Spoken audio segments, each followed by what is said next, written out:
Jesus Christ. So today's verse is going to be Proverbs 20:22. Wait for the Lord and He would save you. So இது was இந்த corner கதை என்ன சொல்கிறாருன்னா வந்து நம்மளோட லைஃப்பில் வந்து நமக்கு வந்து எந்த ஒரு காரியமே நடக்கலைன்னு நம்ம வந்து காட்காக வந்து வெயிட் பண்ணனா வந்து காட் வந்து அந்த தேவைக்கு வந்து காட் வந்து நமக்கு வந்து ஹெல்ப் பண்ணுவார்.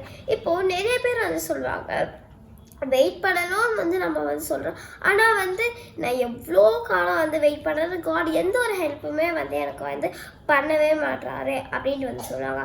But the reason for it is நம்ம வந்து வெயிட் பண்ணோன்னா அது நம்ம வந்து தப்பாக புரிஞ்சுக்கிட்டோம்.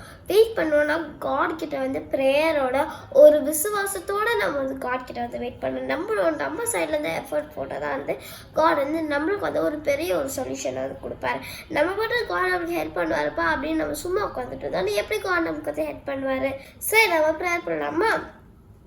ஏசப்பா நான் கொடுத்த காரணம் ஏசப்பா ஏசப்பா இந்த வருஷம் நீங்கள் எங்களுக்கு சொன்ன மாதிரி ஏசப்பா ஏசப்பா எங்களோட லைஃப்பில் ஏசப்பா நீங்கள் ஏசப்பா நாங்கள் உங்களுக்காக வந்து வெயிட் பண்ணணும் ஏசப்பா எங்களோட லைஃப்பில் ஒரு பெரிய சேஞ்ச் ஆகி ஏசப்பா எங்களை வந்து அந்த பிரச்சனையில் வந்து சேவ் பண்ணுவீங்க ஏசப்பா அதுக்காக நன்றி ஏசப்பா. Ask everything my Father Jesus Christ's name. Amen. God bless you. Have a great day. Bye.